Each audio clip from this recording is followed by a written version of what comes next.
یو سړی و وایي د ده له ښځې سره بل سړی جوړ سو دی خبر و چې د ما له ښځې سره څوک جوړ دی صاحب نه ورته وایي بیا بله ورځ ته دا سړی به کور ته راتله دی به چې چېرې لاړ هغه به راغی چې پرې خبر سو وایي ښځې ته ویلي پروا نه کړه نو بیا یې کوټې تقسیم کړې کته کوټه کې به دی و پاس کوټه کې به ابل و عاشق و دا د اوس به کته و ابل به پاس کوټه کې نو یو ورځ طالبانو داسې پېښه راغلله هغه عاشق راغی نو هغې سره ناسته وله ښځه نو لږ راکته سوله کته لږ ډېر وخت یې تېر کړ بېرته چې هغه عاشق ته وروختله نو وایي هغه ورسره جنجال وکړ چې ته خو چې کته سوې ولې له خپل مېړه سره د معامله وکړله اوس راغللې ما ته جنجال یې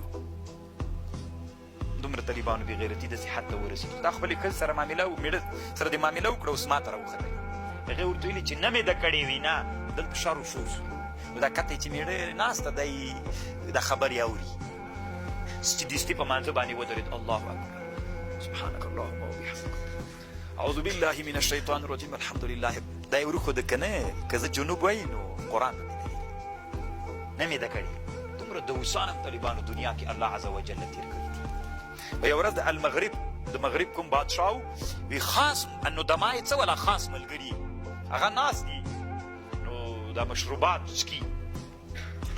د ده یوه مینځه دغه شعرونه وایي خو هغه د پردې شاته شعرونه وایي دوی مجلس کې ناست دي دوی اوري خبر پوه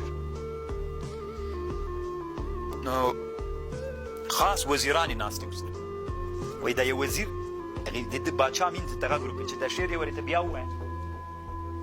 خو باچا دومره بده ودګېده دومره غیرتي بادشاه و